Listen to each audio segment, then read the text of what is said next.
South Africa's youth of yesteryear were one of a kind. They were vocal, they were vibrant, but most notably is that when under adverse pressure, they would bind together and become indestructible. And it's those characteristics that define them as the leaders of today.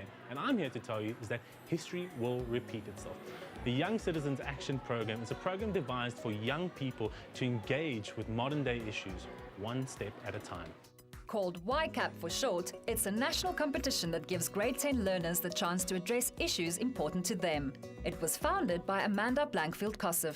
Amanda, meeting the students here today, they're loud, they're vocal, they're energized, and in that sense, not much has changed. But what sort of problems do the youth of today face? I think the main challenge that youth are facing is they're feeling like they have no power and they can't do anything to change their situations.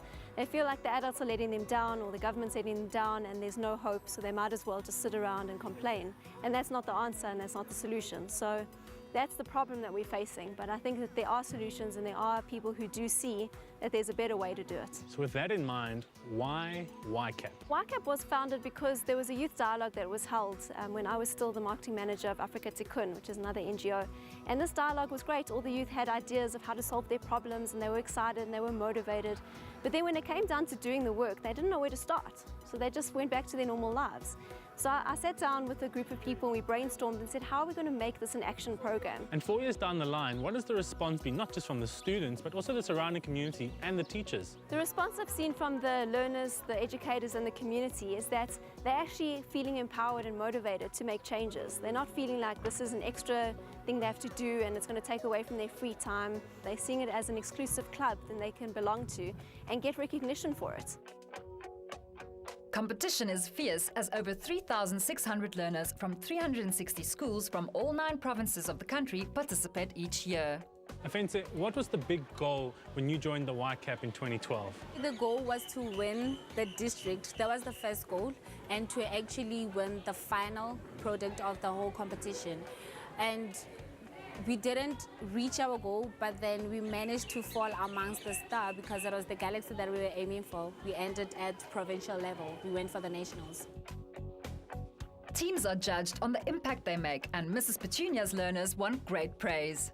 After we won the provincial in 2012, we invited learners to come and join in YCAP 2013, and we had almost all the grade 10s coming in wanting to be YCAP members. So we had to come up with a selection process. The members themselves, I've seen most of them, they've gained self-confidence, and that has really boosted them even in their academic performances.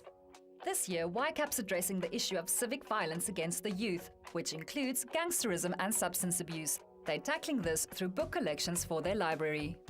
We realized that by just collecting books and having a school library, there's a lot of things we can change.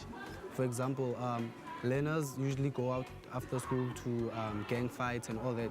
Instead of doing that, they could stay in school and do homeworks in the library, get information. So they will not have an excuse to say there is no source of information at our school, and not that they wouldn't have a reason not to do their homeworks. The annual competition is about so much more than winning. It encourages active citizenship from a young age and sees learners implementing some truly innovative solutions to social challenges. So for those out there that are concerned about this generation of youth, I'm happy to report they're doing fine and well and all ready to change the world in 3 easy steps. 1, 2, 3.